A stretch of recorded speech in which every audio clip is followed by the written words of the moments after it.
Hello students, welcome to my channel. তো students, আগের মতোই আজও কিন্তু একটা নতুন টপিক নিয়ে চলে এসেছি, সেই সম্প্রদান কারকের আরো একটি কারক বিধায়ক সূত্র নিয়ে।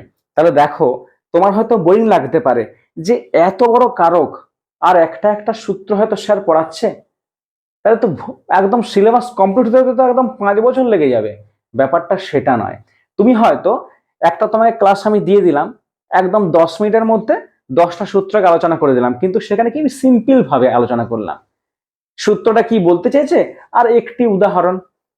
কিন্তু আমি কিন্তু তোমাদের কেমন ভাবে করাচ্ছি, পুরো সূত্রটা প্রথমে দেবনাগরী স্ক্রিপ্টে সংস্কৃত ভাষায় প্রথমে বোঝাচ্ছি, তারপর বাংলা ভার্সনে সেটা বলছি, সেখান থেকে সংস্কৃত তোমাদের প্রয়োগ দেখাচ্ছি, উদাহরণ প্রয়োগ করছি এবং উদাহরণের মিনিং বলে দিচ্ছি, এবং উদাহরণটা কি করে সেই সূত্রটার দ্বারা কারক হচ্ছে, বিভক্তি হচ্ছে, সেটা কিন্তু ডিটেলসে বুঝিয়ে দিচ্ছি। এই ক্লাসগুলো, ঠিক আছে, একটা একটা সূত্র আলোচনা করার মানেটা কি, যে তোমাদেরকে আমি ডিটেলসে পড়াচ্ছি, যে তোমাদের কারক সম্বন্ধে আর কোনো অসুবিধা থাকবেই না। বুঝতে পেরেছো? তাই মন দিয়ে ক্লাসটা দেখো। তো স্টুডেন্টস দেখো, সূত্রটা হলো স্পৃহে রিপ্সিতঃ। সূত্রটা কি? স্পৃহে রিপ্সিতঃ। ঈপ্সিত বোঝাবে ঈপ্সিত বস্তু, অভিলষিত বস্তু, আর স্পৃহ মানে স্পৃহ ধাতুর প্রয়োগ থাকবে, তাই না? এখানে দেখো, স্পৃহ ইপ্সায়ামিতি, বাংলা হবে ইপ্সায়াম ইতি, স্পৃহ ইপ্সায়ামিতি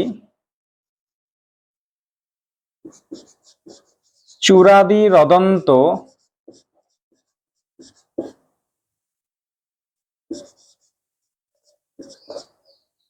ধাতুঃ। স্পৃহ ইপ্সায়ামিতি চূড়াদি রদন্ত ধাতুঃ, তাই না? স্পৃহয়তে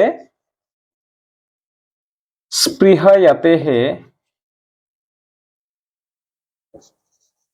প্রয়োগে ইষ্টঃ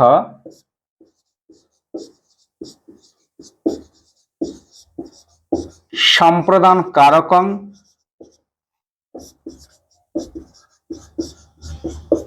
সৎ, তাই না? স্পৃহ ইপ্সায়ামিতি চূড়াদি রদন্ত ধাতুঃ স্পৃহয়তেঃ প্রয়োগে ইষ্টঃ সম্প্রদান কারকং স্যাৎ, তাই না? অর্থাৎ এখানে বলছে কি, স্পৃহ ধাতু হচ্ছে চূড়াদিগণীয় ধাতু। তাহলে এই চূড়াদিগণীয় স্পৃহ ধাতুর প্রয়োগে কর্তার যেটি ঈপ্সিত বস্তু, অভিলষিত বস্তু, কর্তা যে বস্তুটিকে সর্বাধিকভাবে পেতে ইচ্ছা করে, তাতে কি হবে? চতুর্থী বিভক্তি হবে, সম্প্রদানের চতুর্থী হবে, তাই তো?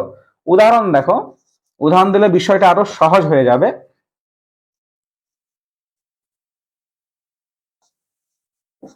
পুষ্পেভ্যঃ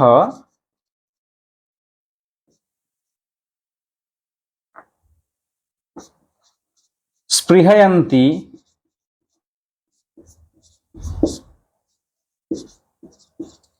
বালাহ। পুষ্পেভ্যঃ চতুর্থী বিভক্তান্ত একটা পদ, পুষ্পেভ্যঃ স্পৃহয়ন্তি বালাহ, মানে বালিকাগুলি কি করছে? পুষ্পচয়ন করছে, পুষ্পচয়নে তাদের স্পৃহা রয়েছে। তাহলে দেখো, চূড়াদিগণীয় কি ধাতুর প্রয়োগ? স্পৃহ ধাতুর প্রয়োগ। তাহলে স্পৃহ ধাতুর প্রয়োগ রয়েছে, সেই স্পৃহ ধাতুর প্রয়োগ থাকার জন্য এখানে বালিকাগুলি দীপ্সিত বস্তু কোনটা? পুষ্পচয়ন, তারা ফুল তুলতে চাইছে, হয়তো পূজার কারণে বা সাজানোর জন্য কোন একটা কারণে পুষ্পচয়ন করতে চাইছে, বোঝা গেছে? তাহলে বালিকাগুলি কি চয়ন করছে? পুষ্প চয়ন করছে। সেটা কিসের জন্য? এই স্পৃহ ধাতুর প্রয়োগ থাকার কারণে। এইরকম উদাহরণ যদি পরীক্ষায় পড়ে, তোমরা কি লিখবে? যে স্পৃহে বিপ্সিতঃ ইতি সূত্রানুসারে রেখাঙ্কিত পুষ্পেভ্যঃ পদটিতে কি রয়েছে? স্পৃহ ধাতুর প্রয়োগে সম্প্রদানে চতুর্থী বিভক্তি হয়েছে। খুবই সোজা একটা ব্যাপার, তাই না? সার্ভে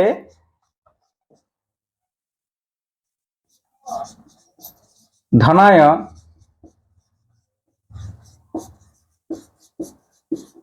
স্পৃহয়ন্তি, সর্বে ধনায় স্পৃহয়ন্তি, তাহলে কি সকলেরই ধন সম্পদের প্রতি স্পৃহা রয়েছে। এখানে চূড়াদিগণীয় স্পৃহ ধাতুর প্রয়োগে সকলের ঈপ্সিত বস্তু কোনটা, অভিলষিত বস্তু কোনটা? ধনায়, ধনসম্পদ, তাই না? সেই জন্য ধনায় পদটিতে কি হয়েছে, সম্প্রদানে চতুর্থী বিভক্তি হয়েছে স্পৃহ ধাতুর প্রয়োগে।